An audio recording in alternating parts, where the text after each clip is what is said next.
Hello and welcome to The Sacred Speaks. My name is John Price. I'm your host. Today I've got an exciting episode to bring to you. A friend, a colleague, a mentor, and a director of this entire process, seemingly. Jeff has been a real big help through my entire process, so much so that I started my first episode of The Sacred Speaks with Dr. Jeffrey Kripal. And as you'll hear as you listen, then about episode 35 or 37, and now at episode 78. So thank you, Jeffrey Kripal, for your participating in this process and for what you do. I have all your books, and I'll continue to read your work. So I want to get to a couple of housekeeping details, and then we'll jump into the episode, and I'll introduce Jeff. First of all, The Sacred Speaks, if you're new to it, welcome. You can check out the website at thesacredspeaks.com. There's a series coming up on YouTube pretty soon that begins, I think, next month. And for those of you who've been paying attention, I'm sure you share in some of my confusion around when this will actually be released, but we've been working hard, and it's the date is set. So February there will be a new series coming out on the channel. If you're listening to this on audio, thank you for listening. Be sure to share, and if you'd like, you can jump over to any of the podcast affiliates and like and share it. You can also go over to YouTube and watch it. There's a growing kind of energy and community on YouTube, and thank you all for in whatever mode you're listening to this. Thank you. So The Sacred Speaks, the series, be sure to check out The Sacred Speaks on Instagram. That's growing as well. And the Center for the Healing Arts and Sciences, which is a boutique integrative healing clinic in Houston that my wife and I started, is the lovely benefactor of this show. So I'm deeply appreciative of the ability to do this because of that work that we do over there. So check us out at the Center for HAS. .com. You can also check out Modern Nations. They have been kind enough to let me use their music through this entire process. Check them out at modernnationsmusic.com. If you hang out to the end of the episode, you'll hear the entire track of Clouds, which is the theme song for The Sacred Speaks. Thank you, guys. Next month, I'll be interviewing Dennis McKenna. I just watched an incredible documentary called True Hallucinations, featuring he and his brother, Terrence McKenna. And I've got a book of his,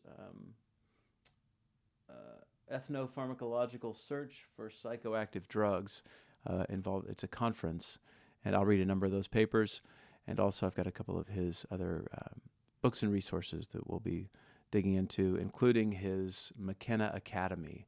And check that out. You can search it online. But I'll have more about what the McKenna Academy is as we proceed through the month. Then... yeah, check the documentary out. It was amazing. Also, I've got to check my notes here. Got it. Oh, yes. The next episode will be with Bernardo Kastrup, a fellow who's got 2 PhDs, I can't imagine, in computer science and philosophy. We'll be talking about his book, Decoding Jung's Metaphysics, and also a couple of his other books, one, Why Materialism is Baloney, and this book I'm starting to read called Meaning and Absurdity, What Bizarre Phenomena Can Tell Us About the Nature of Reality. And that's a realm that Jeff Kripal mines, fishes, swims in. So this really links together quite well, I think. Now, Jeff and I today talk about Esalen, and I want to direct you to... link will be below for this, but this is a documentary. Can you see that? Yes. A documentary called Supernature. It's quite good. You can catch it on YouTube also. And again, link will be below.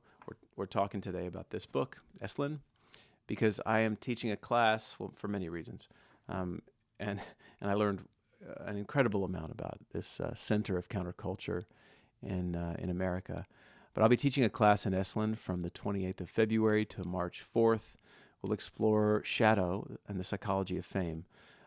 What we're looking at really is how we project unconscious contents onto others, institutions, people, celebrities, politicians, and hero figures, and also enemies.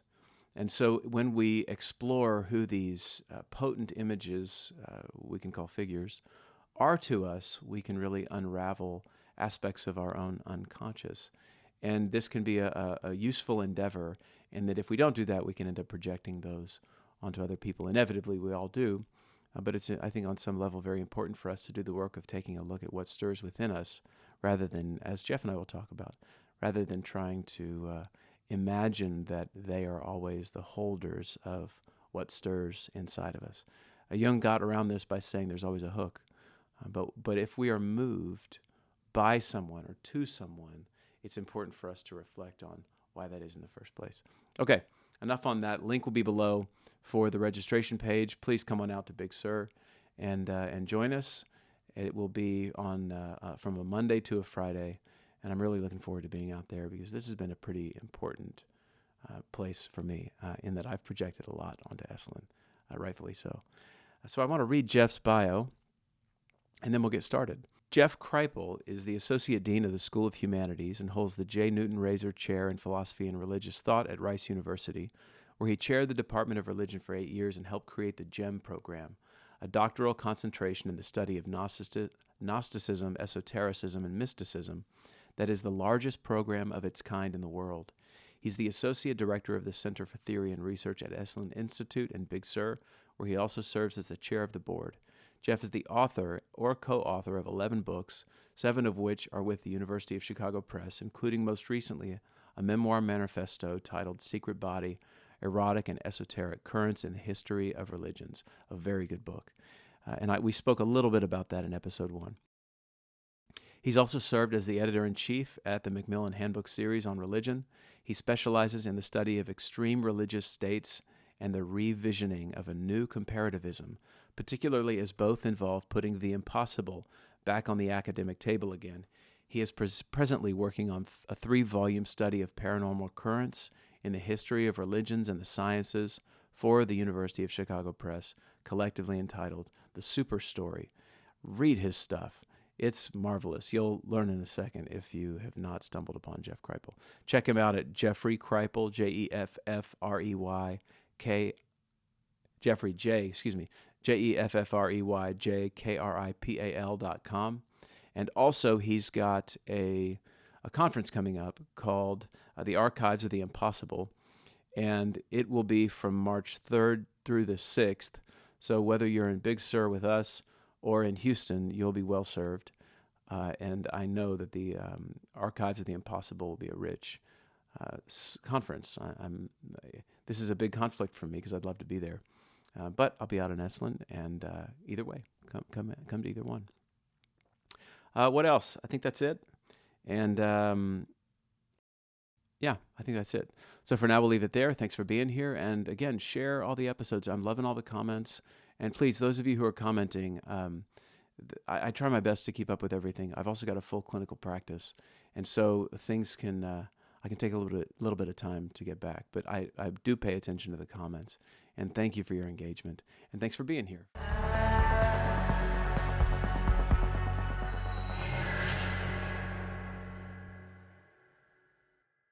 Well, Jeff, you deserve I need to custom make you a jacket because you're the most frequent member of this podcast. You started us. You started off with episode 1, and then I had you at about episode 35, and now you're at episode 78. Thanks, so it looks like number 3 for me then. That's right. You get the jacket. It's not a jacket yet, though. It's a koozie. Well, no, I don't want a koozie, John. When you get the jacket, let me have the jacket. You can keep the koozie. I don't need it. Oh, this is a big deal, man. I'm on a budget here. I got. If it's a big deal, it'd be on a jacket. If it's a koozie, it's not a big deal. Not a big deal. You're on your 5th episode. You will get a monogram jacket. I will believe that when I see it. Sure. It'll be this jacket. I'll sew it myself. Right. And it won't fit, by the way. Yeah, you're like, hey. Look, man, thank you. It's so. You and I had our first conversation on this podcast. We were joking about writing and reading and the kind of distinctions between subject and object and what happens when you're doing. Maybe not mystical reading, but when there's a mystical nature to the content and something happens where the text is speaking to you and you're speaking to the text, it gets weird. And I have that when I read your books. So what's even weirder is that I have that while reading your books, while reading you're writing about that happening while people are reading. So these fractals thing that happens, and so thanks for doing that. Thanks for what you do. This is the book that we're talking about today, and the ideas within. Uh, and Esalen's been an important space for you, and now I'll be there as of now in a month, and in a number of ways, I really have you to thank for that. So thank you for teeing that up, Oh, man. yeah. No, I'm delighted, John. You'll be great there. You are Esalen. You're Esalen in Houston. Well, then let's talk about what in the world that means. As I was thinking about our conversation today, of course, Esalen is a literal place, and you have literally been involved there. But it gets much weirder than that, in that you titled this book Esalen, America and the Religion of No Religion. And I want to start with that. What is this title pointing us toward? And then we can talk about the actual place. But then I really want to kind of weave through the ideas that were grounded and anchored in Esalen. Well, first of all, that subtitle has gotten me into a little trouble. We've had two events that, one was actually canceled, and one I had all the posters torn down on a university campus, probably because of that subtitle. I certainly intend the subtitle. I think it's kind of the key to the whole shebang. So I don't want to pull back on that at all, offense or not. The title comes from a professor of comparative religion at Stanford named Frederick Spiegelberg, who taught both founders of Esalen, Michael Murphy and Richard Price, in the 1950s. And Frederick wrote a book, I think, I want to say it was 1950, 1948, somewhere in there, called The Religion of No Religion.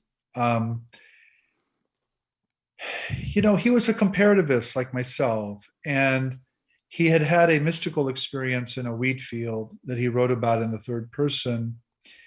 And he had some experience of the divine in and as the natural world. And as he continued on this walk, he encountered this little gray church, as he calls it. And he found himself horrified by this little church. And the reason he was horrified is because he had just had this sort of cosmic experience of God being everything and everywhere. And then he encountered this little building that claimed to encapsulate this divinity in some kind of exclusive fashion.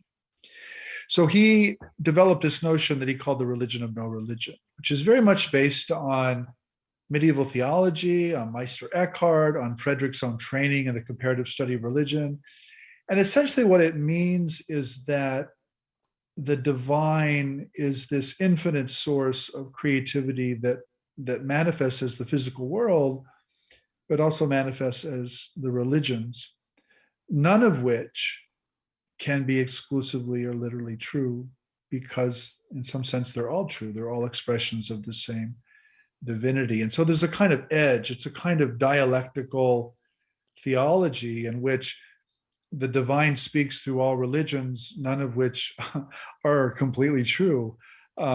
So, where does that land one? Well, it lands one at Esalen. It lands one in this countercultural space or this contemporary space of being spiritual but not religious. And that's what I was trying to articulate in this book, was how we got here and who the figures were that, essentially built the foundation for this house we're all living in now, without really knowing how we got here, or who built the walls or the basement. That was my experience reading it. I texted you the other day, and I was talking about this psychological and spiritual religious current that I'm kind of able to locate myself in. And, when you realize that these thoughts that you're having have been thunk before, that it's simultaneously frustrating, but also comforting, I find it extremely comforting. I don't bear any illusions of originality. I think people who think they're having original thoughts are just deluded, frankly. Right. All of these thoughts have been thought before, and they've often been thought better than we That's right. than we thunk them. And I wanted to just honor. I mean, there's a lot of people in that book. And it was funny. I had two criticisms. The book came out in '07, and I had two basic criticisms. One is it's way too long. And Yeah, it's long. yeah, the other criticism was I'm not in it. Yeah. And I'm like, come on. I mean, those criticisms cancel each other out. And I had to not write about so many ideas and so many Yeah. people, not because they weren't worthy of it, but because there wasn't room. And I needed to tell us, every author needs to tell a story. And I was trying to tell a story. But wow, the story could have been told different. It could have been told with different characters. There's many dimensions to it, but the basic message is, the house we're living in today, or at least some of us are living in, has a long American history that's at least 70 years old now, and probably more like 170. Goes way back into the 1830s, really, or as far back as we want to go, really. And that's what I was trying to get through. And I wanted, this was during the Bush years, by the way, which looking back, we look back fondly on, in a bizarre fashion. But during those years, there were a lot of bombs being dropped, and there was a lot of violence, and there was a lot of, this was 9/11, this was post 9/11. And I wanted to tell a different American story that wasn't about, exceptionalism, and wasn't about, nationalism, that was about this kind of more global, kind of countercultural reception of other cultures and other religions that is still selective. It's still very American in some ways, but it's a very different story than was being told in the first decade of the 20th century. And of course, it's a completely different story that's being told right now. Mm-hmm.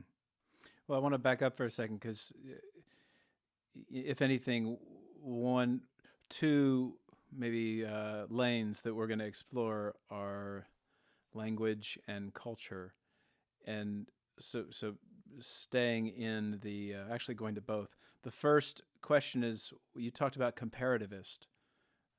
What is comparativism from the religious context? Well, Spiegelberg. Okay, so Spiegelberg was a product of Germany, actually. He was one of these intellectuals who basically fled for his life when the Nazis took over. And he was trained in essentially Protestant theology, medieval theology, but also the early comparative study of religion, which was at that time a pretty radical and fairly new orientation, in which, again, all the religions were ideally put on an even table and were talked about as equals. There wasn't this sense of my religion was the evolutionary apex of all the other religions. It was, no, these religions are all on an even table, and we're trying to figure out what the patterns are and what the universals are and what the particulars are. We're trying to balance the part and the whole, as it were. And of course, that requires the comparativists not to identify with any of the religions. And so that's why it's new. And that's why it was radical in the 40s and 50s, and why it's still radical today. I mean, in some ways, we're still being asked to identify with a particular religion or culture. And comparison or comparativism really pushes against that, I think. Well, we're being asked to identify with gender, sexuality, national. Like, there's a wild. I know of somebody recently who is a young person that was excluded from a group because she's not queer. Yeah. It's a wild flip that we're experiencing. Yeah, well, there's so many identities that are being affirmed now for, obvious social justice and historical reasons, but that is not where comparison takes one. Comparison takes one much more in the opposite direction, where cultural and religious and sexual and gendered identities are all, of course, real and important, but they're all constructed. They're all constructed upon a base humanity that is not just human, that is also non-human or superhuman in some fashion. Well, and then thank you, Jeff. And I'm gonna not say thank you every time you explain something, but I appreciate. I mean, sometimes I won't explain things. I'll just, That's it. Just I'll just let that repeat hang the there. idea as if it's obvious or clear. The other term I think that's important is counterculture, just so we can tee that up. Yeah, it's funny. I'm of course a college teacher, and our students today were born in 2004, generally 2003, maybe, and so of course they don't remember this history. But the counterculture was a broad-based movement that erupted in the States, in Europe, in Latin America, um, in the sort of the mid 1960s, really. And it was a reaction to a kind of global conservatism that had set in the 50s. I mean, again, you and I weren't even around in the 50s, but the 50s were a kind of post-war conservatism where people like Joe McCarthy and this sort of hunt for communists or intellectuals who weren't true patriots was common. And the counterculture was a reaction not just against that, but against kind of this whole staid conservatism of culture, and was a kind of move towards a more ecstatic youth culture that had not only discovered the Asian religions, but was experiencing the civil rights movement, the early women's movement, the early gay rights movement, was being drafted into a war that no one really understood, and that many young men were perishing in a country most Americans hadn't heard of a decade before. So it was a very unpopular war. There was a draft. There were all these social movements. There were assassinations. I mean, it was a very, very explosive century. And then you add to that psychedelics, which were really just coming on the cultural line, and that becomes kind of the rocket fuel of this cultural stream that really tries to literally ecstatically reverse course and create a different kind of culture that wasn't conservative or nationalistic, but was ecstatic and mystical and ecological, to use another new word at that time. And that, of course, there's a kind of reaction against that in the 1980s with Ronald Reagan and aligning the Republican Party with the moral majority and Christian fundamentalism. And that's essentially where we're still at, is this kind of polarized culture in which one side is aligned with a kind of religious fundamentalism, and the other side's aligned much more with a kind of secularism. And the counterculture is, I mean, where is it? I mean, it's sort of in the interstices or in the gaps and ruptures of our culture, but it's not anywhere obvious. So I think that's a real kind of question here. When I published that book in 2007, I went on a book tour, and the number one question I got is, how do we do this again? And my answer was always, I have no idea. It has to be the right time, and it has to be the right people in the right place. And I'm not sure we weren't there in 2007, and I don't know if we're there at the moment either. Because the counterculture, it had a transcendent dimension. It wasn't just a set of social or political protest movements, which are important. It also had this transcendent component that was ecstatic and psychedelic and mystical, and it got framed in all kinds of ways. So there was a kind of multidimensional space being created that frankly I don't see so much today.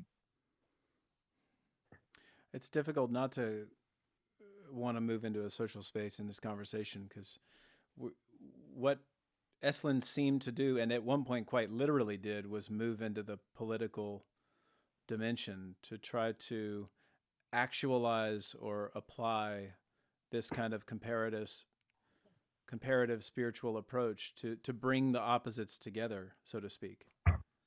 Right. I mean, this is something that most people don't know about this history, is that it's highly political, and it had a profoundly socially active side to it, particularly with respect to the Soviet Union and the Cold War. Um, the Esalen activists started to engage the Soviets in the early 70s. And it was around parapsychology, by the way. So again, this was this vertical dimension. It wasn't just about Soviet American diplomacy. It was about Soviet people and American people meeting around shared passions and interests that involve things like telepathy and clairvoyance and I mean really wild stuff that could unite them and did not need to be politicized. Often was, of course, but didn't need to be. And Esalen has engaged in those Soviet American diplomatic efforts really for almost 50 years now. That's how long it's been. And they were the ones who actually sponsored Boris Yeltsin's trip to the US in '89, where he really converted from communism into a much more capitalistic worldview. So, I mean, it had real impact. They had that little institute on the coast of nowhere really had world-class influence. It's not that it caused the collapse of the Soviet Union or anything like that, but it helped untangle and unravel this Cold War mentality that was so dangerous and so damaging, and that people like myself do remember. Um, I mean, that if you live through the '70s and '80s, particularly the '70s, they were scary. An exchange of nuclear weapons was not an abstract theoretical possibility. Mm-hmm. It was a threat that loomed over your young head every day. I mean, I just assumed when I was 14 or 15 that I would never live to see 40. There was no way. The world was going to end in a nuclear holocaust, and I could pretty much predict as it were how it would happen, because it was all over the media. People were making films about it. It was in the cultural imagination. There were nuclear bomb sites, all through Nebraska where I grew up, Sac Air Force Base where the president went in the case of an atomic war was just all of 120 miles from me. I mean, none of this was abstract. This was like real. And so it was terrifying. And this part of Esalen's history, or this part of the counterculture history, is really important to remember and to foreground. Well, and it's hard as a psychologist. It's difficult to bracket out what happens. How do we take something that we're doing intellectually and spiritually, and how to bracket that from becoming political? Because there's no real distinction when you get in there, and so it that's Well, yeah, what Esalen did, and by the way, there were lots of psychotherapists involved. This was very sure. much part of this. The idea was what they called citizen diplomacy or track two diplomacy. And the idea was very simple, but kind of genius. It was basically people. It was, don't try to represent the United States of America or the Soviet Union. Don't do that. Just get together as people and Mm-hmm. talk to each other and sit in hot tubs and get around a circle and have wine and go to Moscow and just be together. And that was the genius of what they did. They didn't try to be official diplomats. They weren't. It was, I'm sure most people listening here have seen Queen's Gambit. Mm-hmm. Well, Esalen never gets mentioned in there, and it's not about Esalen, but that ending that so humanizes the Russians and the Americans is so Esalen. That is so much about what they meant by citizen diplomacy. Is go play chess. Don't talk about politics. Don't talk about communism or capitalism. Go play chess and do it that way. And so that's what they did, and that's what they're still doing. Whether people recognize it or not. Well, that's why it makes a lot of sense to me as a psychotherapist is the relational dimension of it. That whether it's a parenting approach that I've been trained in and I teach called trust-based relational interventions.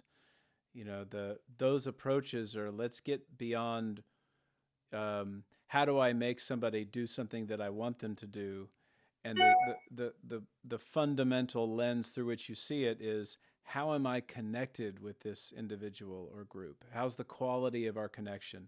And that's where you start. And I've always thought it like I think our governments need to have philosopher kings and queens and kind of psychotherapeutic assistance and recognizing how we tend to communicate when we get threatened, when we feel threatened. Yeah. And it's not good. Like to go into any couples therapy and try to get some kind of connection when they are feeling a sense of threat. And the first thing that I do in a couples session is try to connect in the moment to get that level of, on one level of it is a nervous system that's aroused and saying this is a scary place, and so I'm behaving as if it's a scary place, and that's not connective. Well, so before we go deep into the Russian American relations, I do want to get into the historical Esalen, and because the names that, like we were saying earlier, I mean, the names that are associated with this place are radical, and that's what I think people need to hear is that whether it's a musician or a philosopher or a mythologist or a body worker or an erotic bathtub scene, that's Esalen. Yeah. I mean, we can of course name drop for the whole time. I mean, whom do we want to talk about? Well, of course, there were these three columns that you talked about. It was psychedelic mysticism, Mhm. psychology, and the other one I wrote it down, but I want to Was probably Asia and Tantra, yeah, the in body. Asian Yeah. religions or somatics. Yeah, I mean, so early Esalen. So it starts in the fall of '62. It's not yet Esalen, by the way. It doesn't get called the Esalen Institute until a few years later. It's Big Sur Hot Springs. It's essentially a motel, bringing in lots of people to talk and to think together. And the early topics were certainly about psychedelic mysticism, which was very new then, and by which they meant essentially people having experiences of God or divinity by ingesting a plant, or God forbid, a man made molecule, LSD, which was pretty new at that point. And these things were legal, by the way. This is what we have to remember. We're not talking about a state of prohibition yet. These things were all legal, and the crisis that they really catalyzed was not a legal one. It was a theological one. And the theological crisis was essentially, how does one have an experience of God on a plant or on a mushroom? That can't be. We were taught that you had to suffer and you needed God's grace and you needed X, Y, and Z to have the right kind of religious experience. And now you're telling me you ingest, a molecule or eat a plant and you're experiencing the same thing that our saints did? I mean, come on. So that was the crisis. And there were very articulate voices like Aldous Huxley, mm-hmm. basically saying, yes, that is so. And there were other voices like R.C. Zahner over at Oxford saying, no, that's not so. R.C. was a good, they used to joke R.C. stood for Roman Catholic. It didn't, by the way, but he was a real defender of a kind of conservative Catholic orthodoxy. Right. But anyway, there were people in the culture who were trying to articulate this psychedelic mysticism, and there were people pushing back on it. And that was the conversation in the early 60s. And then the other one was all of these Asian religions, particularly early forms of Hinduism and Buddhism that were coming into the States through people like the beat poets, who were kind of the early, essentially a precursor of what would become the hippie movement of the 60s and 70s. And then there was a real renaissance in psychology and psychotherapy.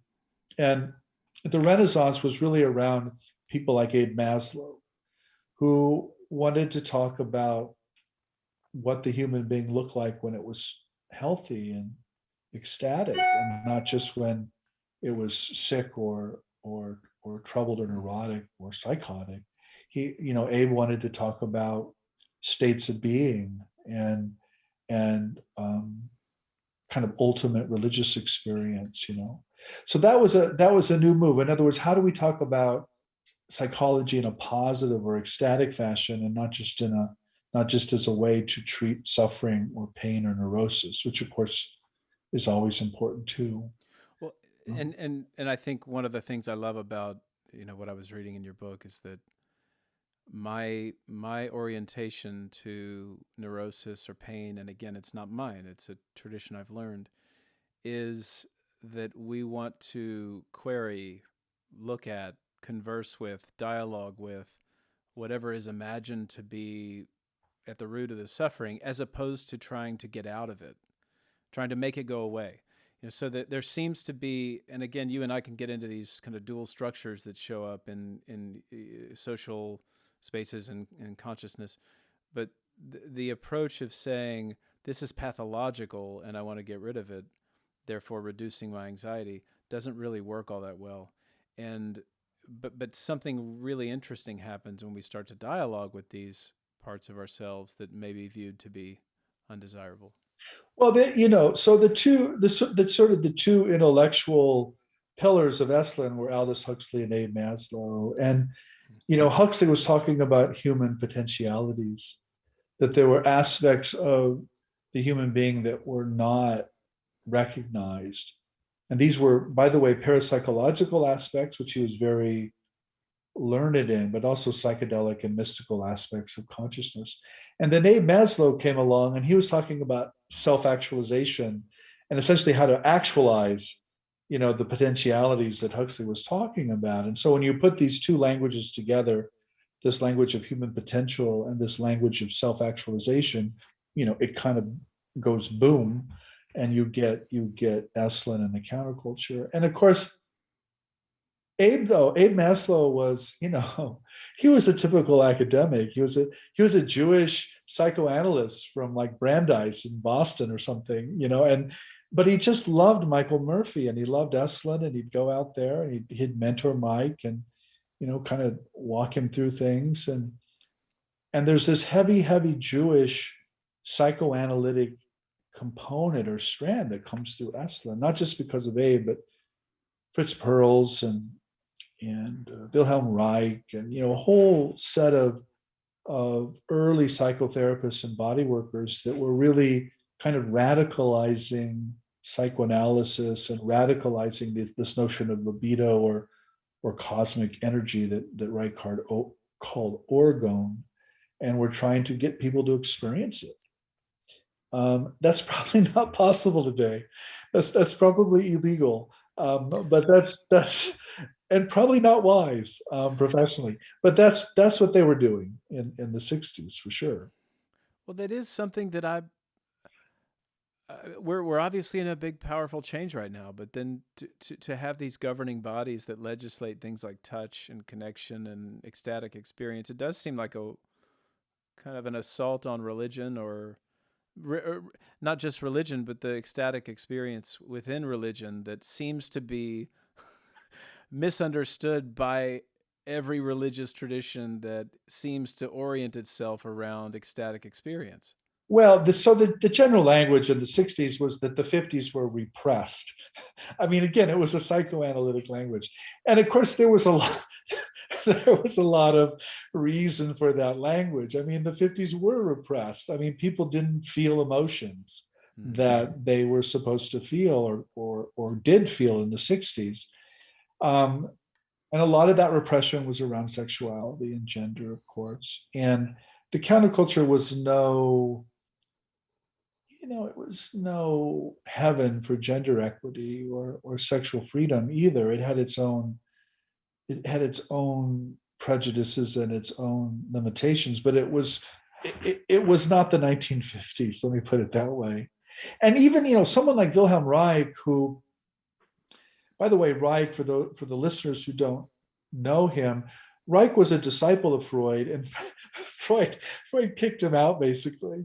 And then he goes to Germany, and he tries to get the Nazis to see the truths of Freud, and they kick him out. So Reich is a figure who's kicked out of both Freud's inner circle and then Nazi Germany, and he lands in Maine, of all places, in the US, and he discovers what he calls orgone, which is this invisible blue energy that animates not only human bodies but the stars, and results in miraculous healings and experiences of divinity and the whole thing. And the US government literally shows up at his laboratory in Maine and confiscates all of his orgone boxes, destroys them, burns his books, and throws him into prison, where he dies. He dies a few months later of a heart attack in prison for writing and talking about orgone, basically. So that's what the 1950s were like. The 1960s is people essentially taking Reich and like saying, this guy was right. This is really where it's at. And they ran with Reich essentially in the 60s, even though Freud and the Nazis and the Americans all essentially persecuted him and threw him out or threw him in jail. Well, and so it seems the relationship is between the more repressive, conservative, and restrictive things get, the more the unseen world becomes pretty seductive and interesting. Well, that was this again. That was the 60s reacting to the 50s, I Yeah. think, John. And then it all kind of unravels, at the end of the 60s through drug use and violence and rock and roll. And then it kind of it gets weird in the 70s. I mean, I really remember the 70s. 70s is the era of wild cartoons and bad carpet in your parents' rec room, and disco and things like crazy things like that. And so it's kind of this sort of late glow of the counterculture, and then the 80s is this sort of reversal of all of that, and as is the 90s, and of course into the new millennium. So you mentioned Huxley earlier, and I've always you really introduced me to a lot of his work. You've written a lot about Huxley, so thank you. There's another one. Yeah, And he's one of my heroes, John. what's and so the what comes to mind though is another principle or axiom, I guess, at Esalen is the filter theory of consciousness, because it seems like everybody was kind of agreeing that behaviorism was doing what it was doing, and there's another oppressive dynamic that was happening, and now we're seeing that consciousness isn't created and originate in the brain. It might be something different. Would you speak a bit about that? Well, yeah, I mean, first of all, Huxley for me is a perfect example of my own maxim, which is the truth must be depressing. And what I mean by that is what gets accepted by our culture is what's depressing or a downer. And so if you've read any Aldous Huxley, you've read his dystopian novel Brave New World, which is his downer. That's his most depressing novel in some ways. The novel that he really believed in and he really thought represented what he truly was convinced of late in life is a novel called Island, which is his last novel, and nobody ever reads it. Mm-hmm. And so I make this argument that, look, I mean, we read Brave New World, but we don't read Island, and that's a reflection of us. That's not a reflection of Aldous Huxley. Huxley came to the filter. Huxley was the grandson of T.H. Huxley, who was often called Darwin's bulldog. The Huxleys were a kind of elite, not kind of, the Huxleys were an elite science family in England. And Aldous was trained in elite private schools and was partially blind, and so was kind of experimenting with alternative healing techniques, and started out his writing life very secular, very frankly depressing, and kind of snarky. And right around World War II, he became, I think, very disgusted with human violence. He became a pacifist. And he also became the world's most articulate perennialist. He began to argue that there was this perennial truth in the world's religions, and that truth was essentially the divinity of humanity, that there was no distinction between the human spirit and God or the cosmos. And this was the kind of the perennial truth for him. That's about 1945 or so. And people don't realize that perennialism itself is an anti-war, anti-European, kind of anti-Christian doctrine, really, that Huxley pursues. He then, in 1953, I think, is when he does it, he contacts a psychiatrist by the name of Humphrey Osmonds, who's up in Canada, and asks him if he will give him some mescaline. He wants to know what it's like to take this molecule. And so Humphrey Osmonds comes down to LA and administers mescaline to Huxley, and it shocks Huxley, just shocks him. He thinks before he takes it that what's going to happen is essentially a light show in the brain. You know, the chemical's going to play with his brain, and he's going to see all kinds of fancy figures and colors, and it's going to be this trippy thing that's in his head. And that's not what happens at all. Instead, what happens is he has a kind of direct encounter with the physical world, and he claims that the molecule somehow shut down his brain's filtering system and allowed more of reality to get in. And so he writes this little book called The Doors of Perception, sort of arguing this point that the brain does not produce consciousness, it filters or reduces consciousness. And so what a psychedelic like mescaline does, it doesn't produce, well, it can produce a trippy vision, but what it does at its best is it shuts down that filter temporarily so that the human being can encounter more of reality. In other words, a psychedelic state is potentially more real than the state you and I are in right now, or at least I'm in. I don't know what state you're in, John. You might be on LSD for all I know. Yeah, you'll never know. I'll never know, but I know I'm not, and so I know I'm in a really banal, dull world right now. And for Huxley, that's not the real world. You know, that's the banal, dull world of the human sensorium. And what a good mescaline dose will do is shut that down, so that the real can rush in. So that's the argument, and that's Huxley's version of it. In 54, he writes this little book called The Doors of Perception, which becomes, it's about this, it's a little thin little volume.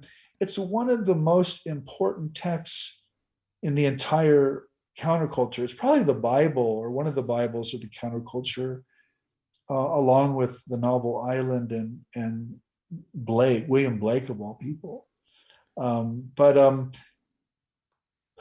So that's what the filter thesis. The filter thesis basically says the brain does not produce consciousness; it reduces consciousness. Well, that's been an endeavor. I mean, I read The Irreducible Mind and Beyond Physicalism, and what you guys have been up to trying to answer these questions. Yeah.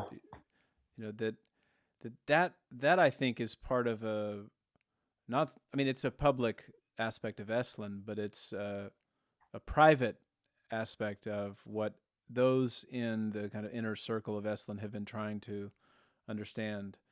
Well, it just has massive implications. I mean, if the brain reduces and doesn't produce consciousness, that means that death isn't final. It means that consciousness may well survive bodily death, and that then all kinds of course, things follow from that. It also means a lot of these ecstatic states and psychedelic states, they might actually be really, really important, and they might actually have something to tell us about how the mind works and what a human being is.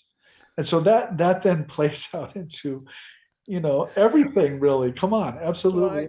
I gotta tell you, this is like this is the stuff when I'm reading your book that I notice that I'm vibrating.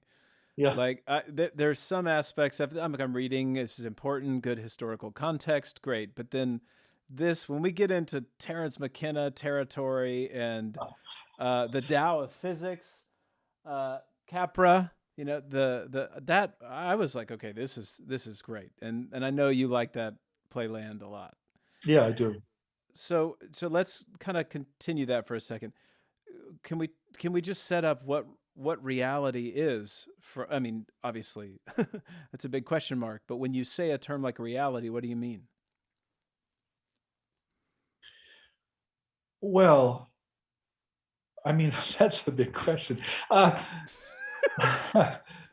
okay, so let's stick with the You got film. to earn your jacket, Jeff. Come on, Yeah, yeah, let's get into yeah. it. I got to work for this apocryphal jacket I'll never get. Look, if the brain is reducing and not producing, it essentially means that the human body and brain are splitting reality essentially into an inner and an outer world. And that what's happening in a mystical state or a psychedelic state is the person is realizing that there aren't actually two dimensions of reality. There's one dimension of reality. And we live our lives in a kind of illusion, thinking we're trapped inside a body when in fact we're not.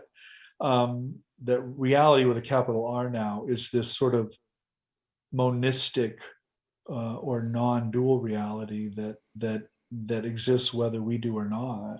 And so the whole game then becomes, how do we step aside, and how do we temporarily remove ourselves, our egos, so that we can realize this reality with a capital R. I mean, that became the goal, certainly in the counterculture and certainly at Esalen. Um, it may not be the goal now, and it's often dangerous, of course, um, because stepping aside can be dangerous. But it just invokes all kinds of things like near death experiences, and again psychedelic experiences, and religious experiences, and ecstatic experiences in general. Ecstasy literally means to step outside oneself.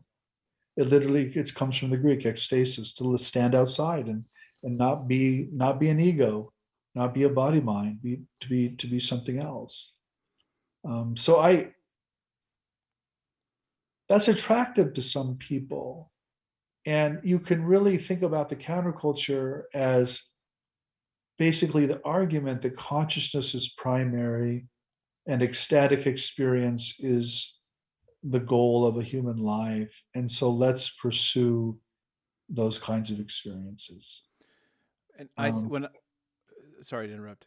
Go on. well, and you can think of conservative culture as the opposite of that, is no, consciousness is not primary. The social person is primary, and the goal of life is to be a good person, and to have a family and to live in a society and to obey authority, and to be dutiful, as it were, to the social system you're in.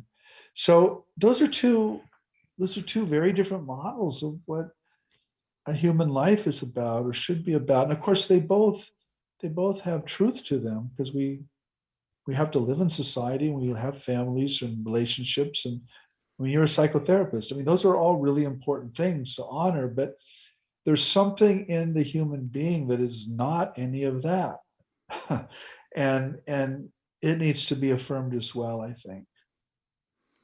When you say danger and danger, I was just talking to a fella named Dr. Miles Neal. Was my last interview, and we talked about Tibetan Buddhism and Tantra, and we're interestingly the Greek tradition. I like that you brought in the Greek with the ecstasis and the danger, and even referencing what we were talking about, Miles and I, is the nihilism that can happen with, if life is an illusion, then whatever. I mean, fuck your reaction and your emotion, and there can be kind of a depersonalization with that. Is that what you mean when you say dangerous? Well, no, it's not. I mean, what I mean is, like, take a near death experience. Near death experiences are literally ecstatic. I mean, people literally leave their bodies and have these extraordinary experiences, but they almost freaking die.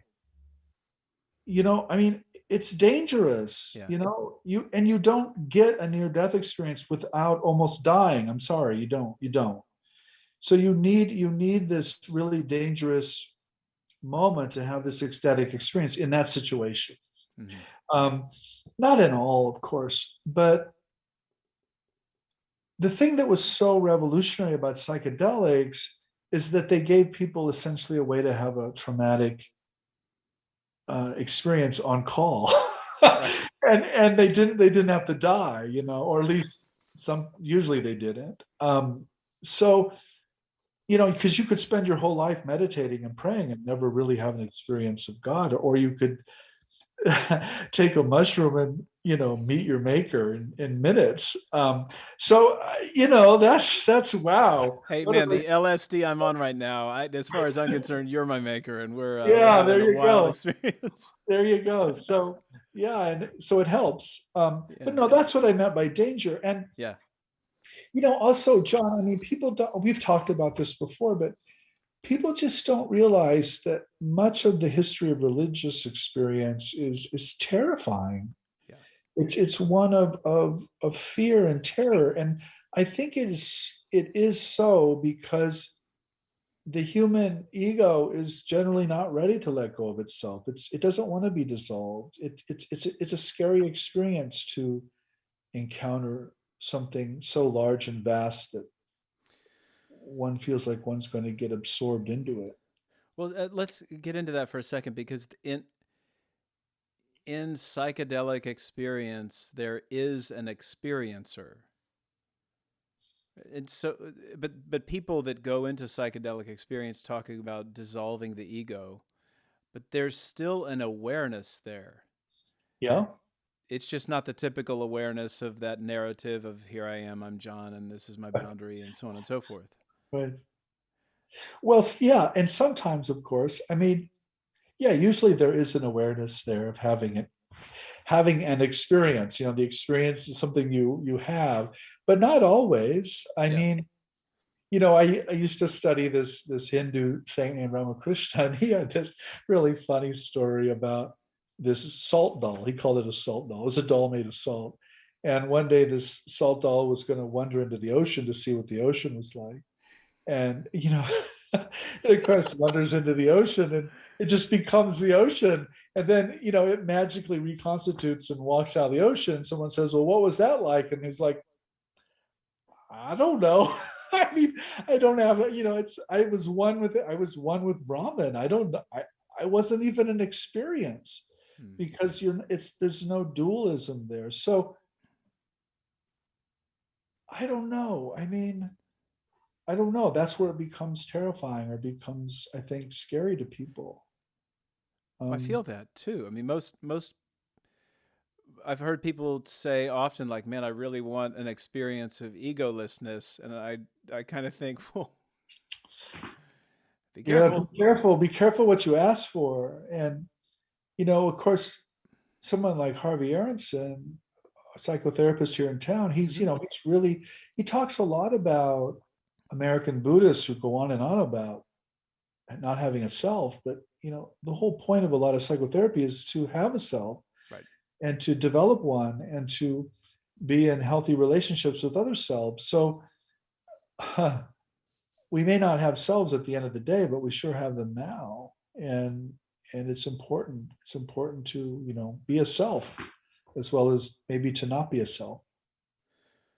Well, on this note, will you talk a little bit about your experience and your research into um, certainly Myers, but um, what happens with the implication that our brain does not create consciousness, but we filter it? Then what happens beyond this ego? And Yeah. so you're a collector of stories here. So Wow. would you just kind of go Yeah, wherever we go? yeah, I think it's an open question. I mean, so there's a lot of conversation of what happens to us when we die. And I think it's one argument to say consciousness survives, and it's a very different argument to say that the person survives. And so for me, that's kind of where the tree or the branches separate. Is are we talking about the survival of consciousness, or are we talking about the survival of the personality? And I'm very skeptical of the latter. I'm very much convinced of the former. And part of it is my, involvement in Asian religions for my early career around reincarnation and karma Mm-hmm. theories. Well, most of the world actually holds some reincarnation model, which I think is perfectly rational and reasonable. If you've had children, reincarnation makes a lot of sense.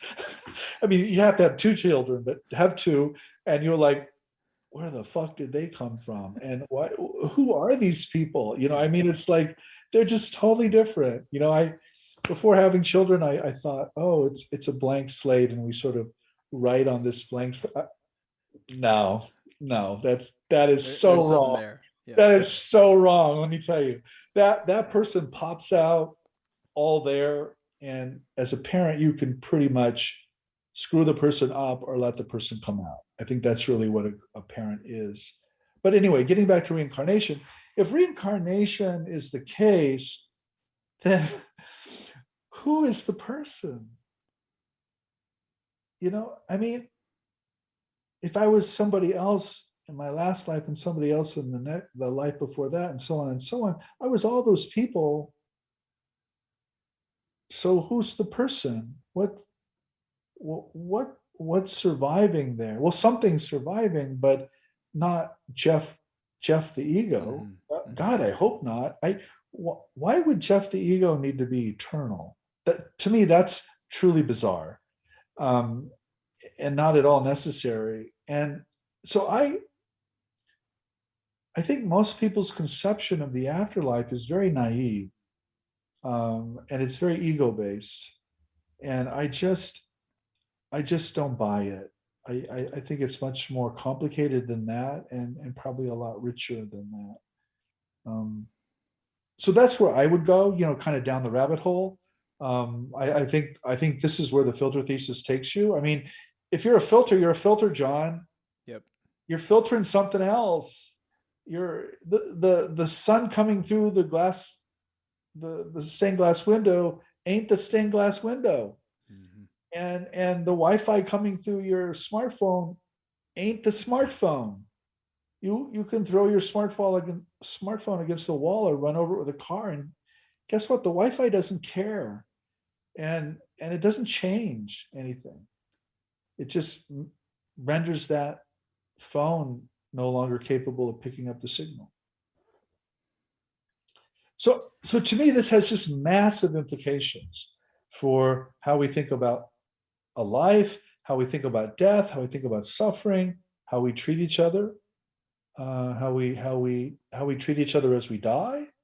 Um, I mean, just think about the implications. They Well, just go what on and on. what I think this study of Esalen and America and counterculture, religion of no religion. What's interesting to me is that I'm doing a study right now on Bronze Age magic and Greek, and I'm learning Greek. And these were people that understood a lot more of this. They had these orientations like no concept for coincidence. There weren't accidents. There wasn't chance. It the attitude that you had to the events and the movements of your life was total. Well, I project, but I imagine to be different than how we approach it now. And it seems like that's where we get into counterculture, because there's something, back to Blake, there's something that happened with our empirical model of science that reduces our capacity of understanding reality to that which can be measured, observed, and replicated. And that seems to be kind of, at least that's what I hear people talk about as the kind of the scapegoat. Like when I listen to folks talk about what's our issue, what's the problem, they'll say, well, materialism and scientific reductionism in a way that cancels out any possibility of an unseen, mysterious aspect of reality, calling it epiphenomenal or the like. What do you say about that? Well, to go back to Esalen, I mean, Esalen and the counterculture in some ways we're very science friendly and we're fascinated by science, particularly quantum physics and the physics of consciousness in the 1970s and 80s. That's a work like Fritjof's The Tao of Physics or the physics of consciousness meetings at Esalen. Um, so I don't think any of this is against science. I think it is questioning whether a kind of scientism that you're describing, a kind of reduction of reality to that which can be measured and controlled and tested and proved is a vast narrowing and vast impoverishment of what is actually the case. I mean, the sciences have no way of really taking into account inner experience or subjectivity. They treat everything as an object, as something that can be measured. So, I tell this joke in the book about the two behaviorists who just had sex. Remember the joke, John? Yes. Yeah. What did the How one? was it for you? Yeah. What did the one behaviorist say to the other? And it was, well, it was good for you. Was it good for me? That's right. It's like that is the dumbest thing to say after two orgasms in the world. But that's really where science takes you, or that's where behaviorism takes you, is you can only talk about behavior that you can see, right? And measure. So you can see and measure in some way the orgasmic experience of the other person, but you can't communicate your own. Well, that's the behaviorism is true in one respect. It's when we turn the idol into the icon. That Well, behaviorism as an absolute dogma is, of course, you can't even talk about consciousness. You right. can't talk about interiority. It's irrelevant. That's where it becomes so damaging, because of course all we're entirely interiority. We're you and I are entirely experience. We're not objects. We're interior subjectivities, and so that's what gets cut off. And the counterculture. Listen, I mean, the counterculture. The thing about it was,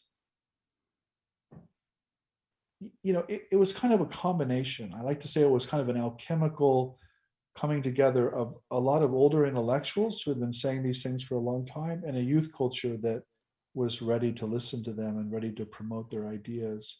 And if you would have removed the youth culture or the intellectuals, you wouldn't have the counterculture.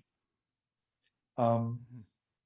so it's not that the counterculture was necessarily anti-intellectual, but it had a lot of young people in it that were not intellectuals and were not, they might have been against ideas in general.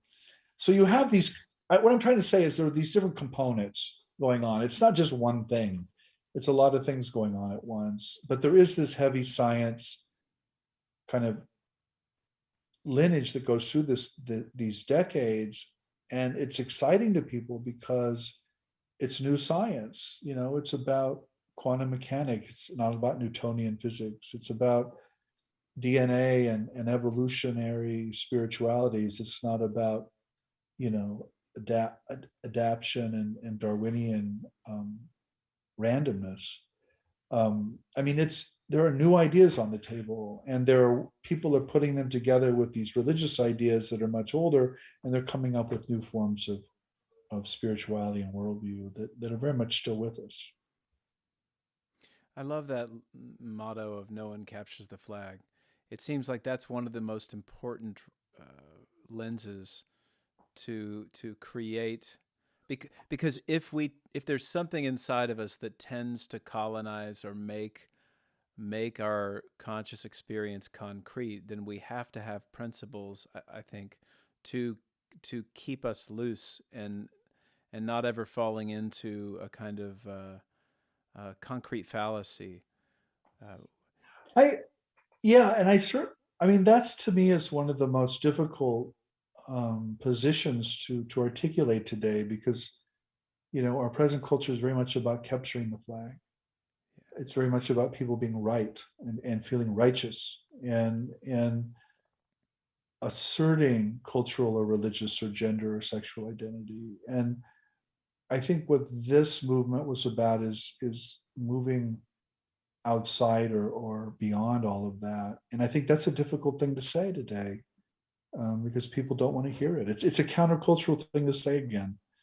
That we're not just our bodies, we're not just our identities, we're not just our cultures. what do you? I want to explore that because it.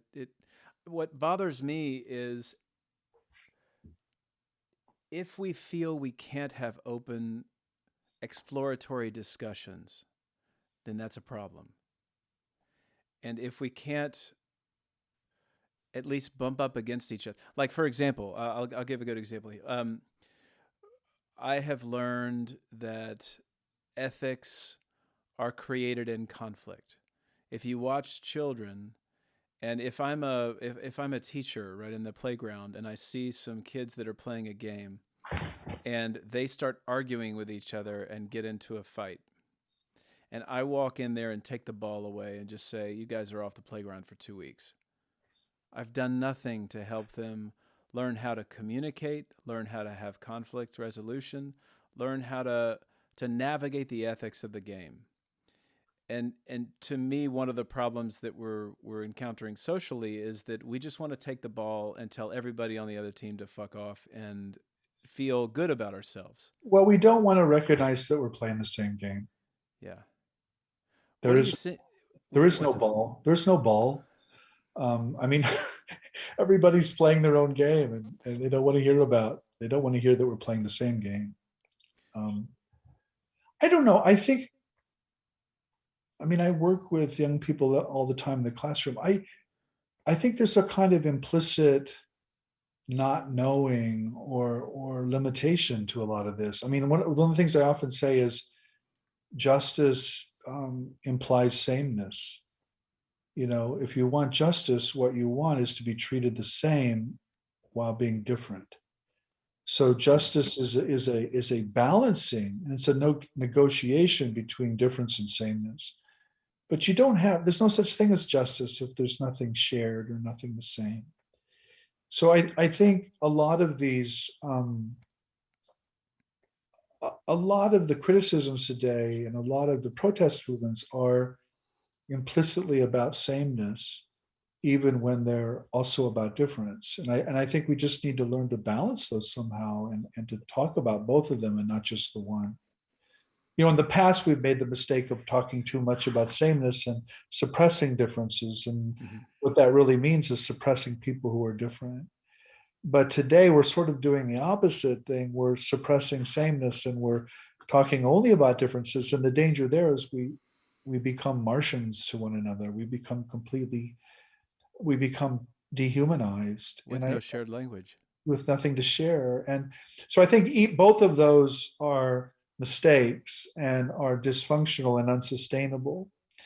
But I don't know, John. I'm not proposing any solution or wisdom here. I think it is a kind of thing that swings. Yeah. Um, and I'm part of. I mean, we're all part of the problem, and we're all part of the solution. None of us are innocent. There's no such thing as innocence here in my mind. So, what is the counterculture today? Well, I think we have a counterculture, but I don't think it has a vertical dimension. I think it's entirely horizontal. I think it's very much about social and political and gender and sexual and racial identity, which is a horizontal kind of argument. What we lack is this vertical dimension that can unite us all. And so what I think is truly countercultural today is to talk about that vertical dimension. Um, and that's what, of course, I'm trying to do. But how do you talk about that without affirming some people's vertical dimension and not other people's? um, I think that's a tough one. Well, yeah, I see the split because you inherit even your language has to select for something. We have to Yeah, measure something. We have to identify something. yeah, yeah. I I don't have easy solutions. I'm not proposing an easy solution. I think just the more we know about our histories and the more conversations we have, the better off we are. But I don't. There's no prediction about where that conversation is going, or some proposal for a solution, because I don't have one. I mean, people often ask me for one, and I say I'm not a religious leader. I'm not an activist. I'm not a social activist or a religious leader. I'm an intellectual. I see problems, and I want to ask better questions, but I'm not capable of offering you solutions. You should. Other people should do that. I'm all for that. Well, but But you are in a good position to make observations that other people aren't necessarily able to make given your history and your perspective. You do have a lens that can at least acknowledge and observe the questions that need to be asked by others. I hope so. I hope I have something to offer. I mean, I'm sure I get dismissed for lots of reasons, but you know, so I was canceled way before there was a cancel culture. I'm glad you said that. I was going to ask. Yeah, I, yeah. I mean, I started out my career in the '90s as the poster boy for the hated and harassed scholar of religion, and it was really Hindu fundamentalists who not were trying but did cancel me. And Your books were burned, right? well, I don't know if they were burned, but they were certainly effectively banned. I don't know if they were never politically or officially banned, but you couldn't get them in India for sure. And the truth is, I left a whole field because I was canceled. And that's our language today. That was not our language in the '90s, by the way. Yeah. Um, so I'm very sensitive to that, and sensitive in a way that I mean, I'm very suspicious of canceling anyone or anything that you disagree with. And I don't think there are any pure voices. I think everyone is failed and frail, and everyone has skeletons in their closet. And Hmm. once you start canceling people, you might as well cancel everyone, because everyone has those skeletons or other skeletons in their closet. And I feel that so strongly in my own discipline. I mean, if we started to cancel people we didn't like because of their political associations or their views of race or colonialism, we'd cancel the whole discipline. I mean, we'd go all the way back to the Greeks. We'd be canceling the Greeks. So and maybe that's what they want us to do. But to me, that goes too far, and I think that's self-destructive, actually. Well, this is obviously another thread in the conversation, but one that makes total sense that you and I are going into, given what happened naturally in the evolution of Esalen as a place and an idea. They were having these kinds of conflicting discussions. There were two people that started it that didn't always agree, and they had to find conflict management tools. And if anything, one of the idols that we worship is the idol of political systems that essentially are conflict management tools. I mean, after all, our governments and our ideology, even whatever the American dream is in the Constitution, is a means by which we can, in a healthy way, come together, everybody feel like we have a seat at the table so that we can work through our differences, not to create a colonial sameness, but to honor in a sort of compromising fashion. I mean, that's what our judicial branch does. We sue somebody and we're saying, okay, how do we work through this and navigate, and what do you need and what do you need? We do it in divorces. We do it in law. And so that, I think we forget I like what you said earlier about scientism, because if anything, what we've done is turned our modes of, what do I want to say there? Our modes of observation and movement, like we do in science, right? Science is a what I want to say. I'm looking for, my brain is popped. It's a it's a methodology. That's what I want to say. It's a way of knowing, and it's very effective and very powerful, but it's certainly not complete. And I think that's where we make the mistake. We cease to use it as a tool, and we think it's a descriptor of all of reality. Okay, so thank you for this. That was really nice to get into, and I hope anybody listening, if and this is what I do in psychotherapy. I hope anybody listening, if for any reason any of this gets your blood boiling, that you take a look at that. Like what we do in psychotherapy is not say, "Oh yeah, let's get rid of that person." It's tell me what's happening in you right now. Let's try to understand where that comes from. Well, teaching and psychotherapy are, of course, related, John. I mean, that's ideally what you want to have in the classroom is so you don't want to have easy conversations. You don't want to just affirm each other's assumptions and prejudices and views. You want to challenge one another's assumptions and prejudices and views. And again, that's why I love comparison. And I often tell my graduate students, you have no business doing a PhD in comparison until you've lost at least two worlds. And the reason I say that is if you're still in your original world, you probably think it's adequate. Mm-hmm. You probably think it has the answers. And you know what? It doesn't. But if you've lost that world, you've probably just jumped into another. And now you think it has the answers. But once it fails you, if you're like most people, if you're like me, you're going, no, wait a minute. Yeah, hang on. Hang on, what makes me think this third world is going to answer everything that the first two did? And then it's at that point that you become a real intellectual, I think, and you become a real comparativist, and you refuse to land essentially. And you say, no, I'm pretty sure any worldview or religion or culture or whatever it is going to be helpful for some things and is going to occlude or be unhelpful with others. And I'm not going to do that. And I think that's the no one captures the flag response, John, Yeah. that you were looking at earlier. And I think that's really difficult today because people are so certain of their positions and their values, and they have landed. They've not only landed, they've dug in. And wow, it's hard. It's hard to move people when they've dug in like that. So, I my own history of psychotherapy. I think that does carry over into the classroom, and I think the classroom is not psychotherapy, but there is some overlap here in the sense of challenging people and creating a safe space in which people can articulate difficult positions and voices, and frankly, ab- abandon or resign their one position and take on a new one. That's a tough thing to do for a young person.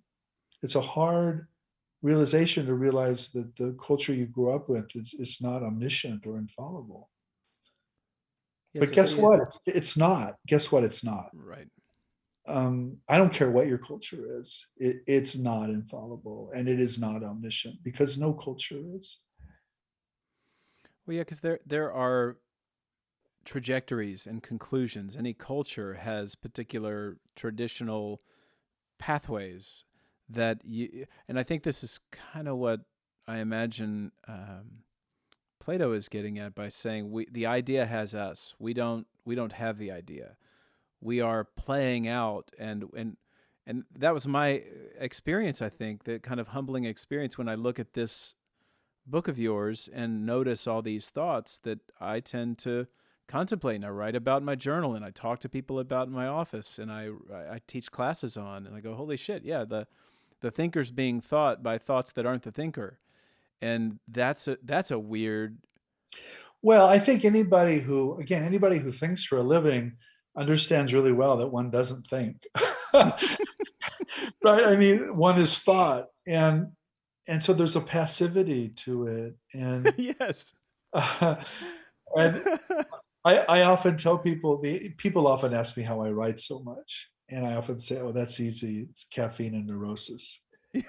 in, in, Oh, I, in the but in the that's right doses. yeah. If there's too much caffeine or too much neurosis, you can't You write. can't see the page. But really, when after the joke and I get more serious about it, I'm like, what real writing is about is trance.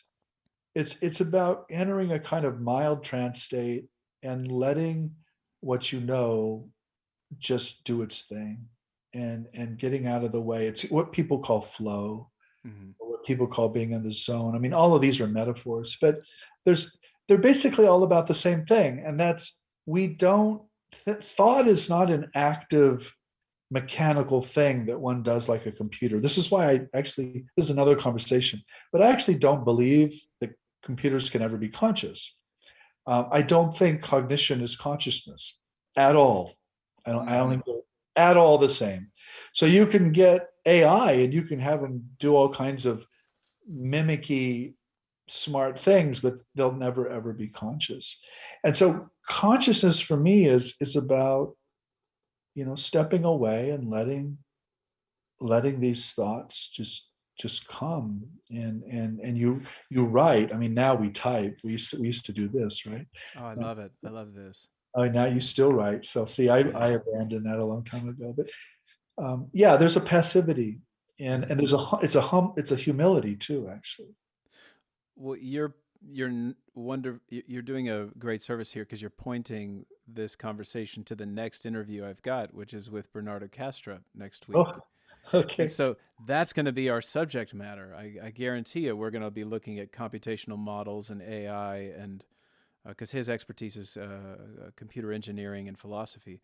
And so, but he would say something very similar. I'm listening to a conversation between he and John Vervaeke, a cognitive scientist, and it's a wonderful conversation. But they're in what I'm listening to right now. They're actually battling in a very academic fashion, which is to say they're having differences but not having to kill each other. Yeah, You right. know, Right. And if I was in on that conversation, I'd be sitting with Bernardo. I'd be like, yeah, totally, yeah. no way, man. No way. Never gonna happen. Consciousness ain't cognition. Sorry. Well, and that gets into a really and exactly what they're talking about. What is intelligence, and what are but this even back to what I was saying earlier. There's something that's happening right now. Peter Kingsley's writing about it. Brian Marescu is writing about it. Amin Hillman is writing about it. These are all folks that are looking at Bronze Age magic, what happened in Greece, and how that has not been included in our mystical traditions. And Miles and I, we were talking last conversation, and he made a joke. He's like, you can't find a Greek mystic these days, and you kind of can. Peter Kingsley is definitely in that category, but they would look at how entanglement was something that these philosophers and thinkers were talking about in the magic and alchemical traditions 2,500 years ago, 3,000 years ago. And that's radical to a lot of people because we think that quantum physics is when that kind of those thoughts or ideas were really concretized. But magic it's got its fingerprints all over this stuff. Yeah, and but see, you have to distinguish between experience and modeling it or theorizing it. And that's where I think our scientific culture has a hard time because they can't imagine people sharing the same kind of ecstatic experience in 7th century Greece and contemporary US, Mm-hmm. where I assume that to be the case. I assume that people do have the same ecstatic experiences. They just frame them differently and they model them differently and they probably understand them differently. But a human being is capable of the same sorts of extraordinary things. Well, so we tend to imagine that our back to what we were just saying, our culture is modern and evolved and the penultimate experience, and we've just been doing this a long time. And I often say that our culture is spiritually stupid.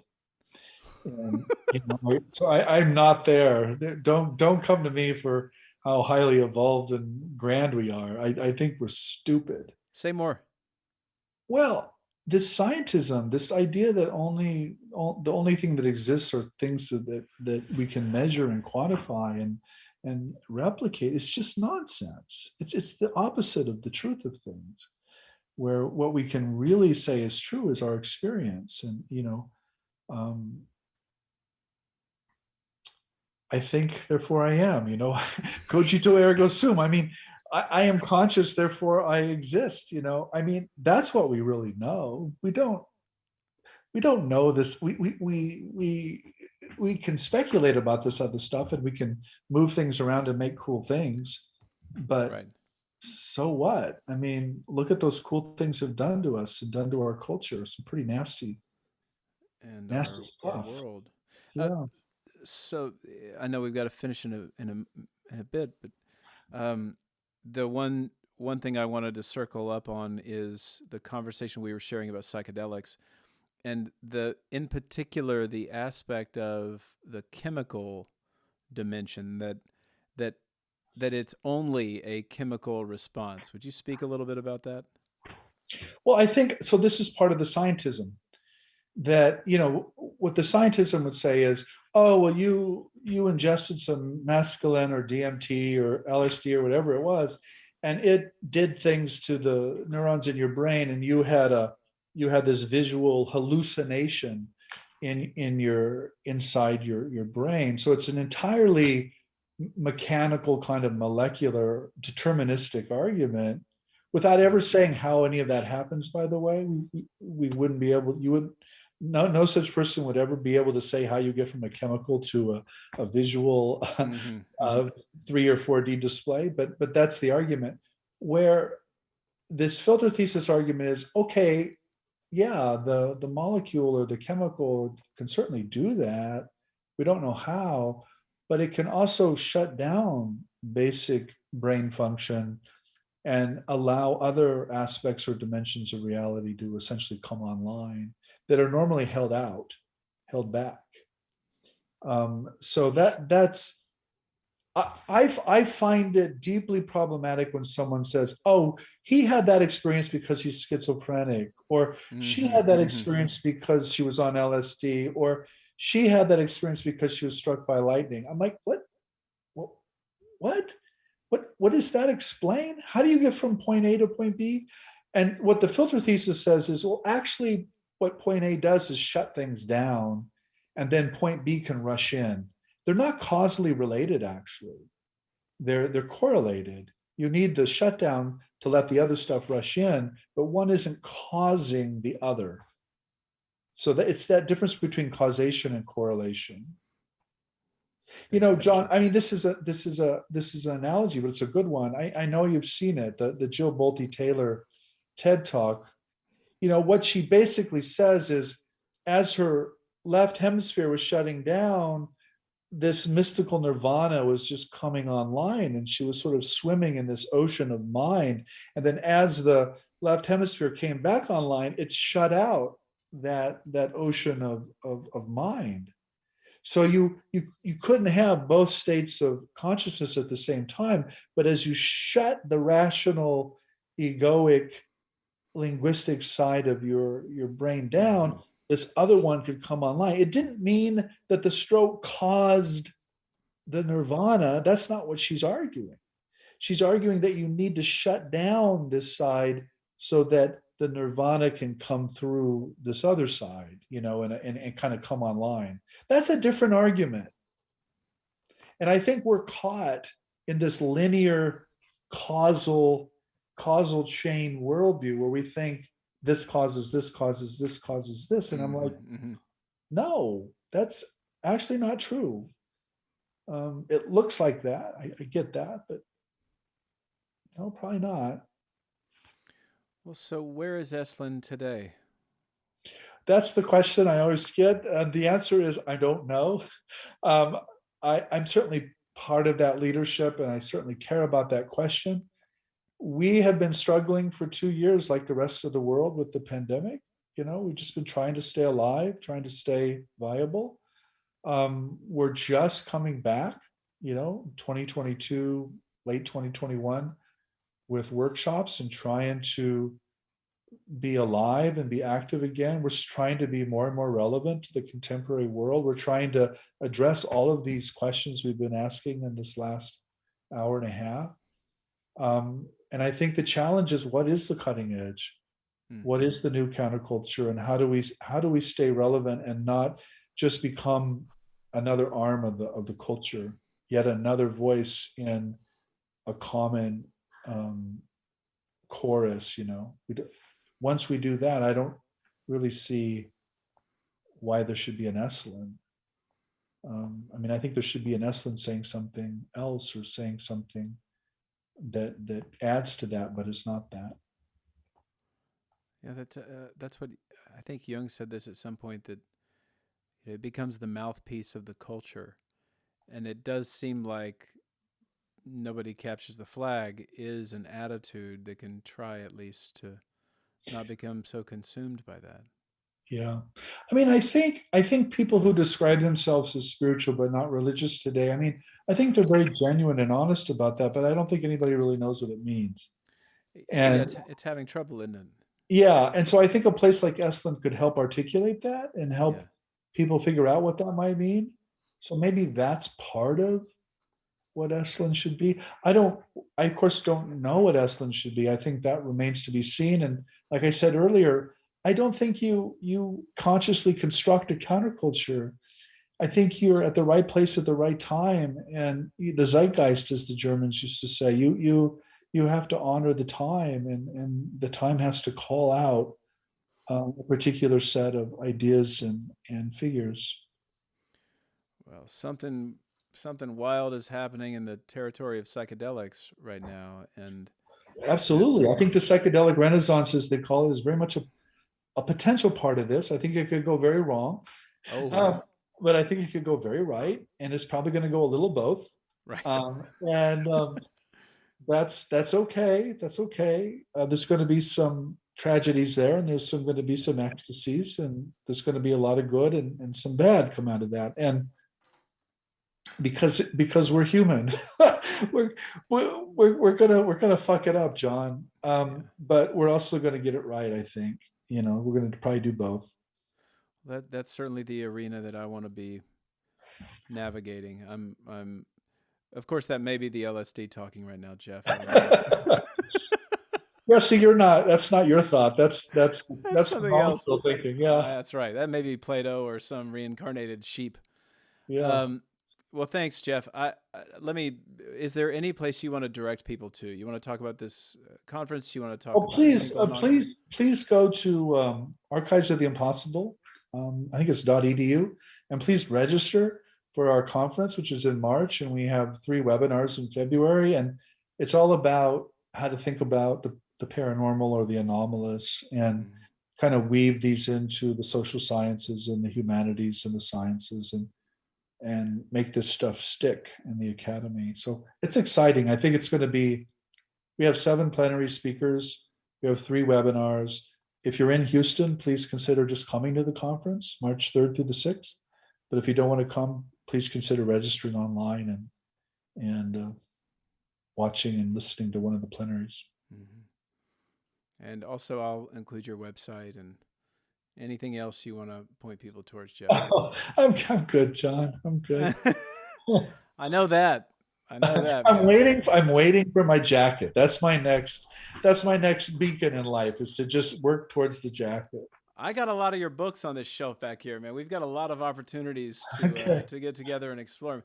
But I got to tell you, I just got through the longest. So yes, you did. That's you. the longest book. That's the longest book ever. It works well as a doorstop if you have no other use for it. I'm grateful, Jeff. Thanks for all the work you do, man. All right, John. Be well.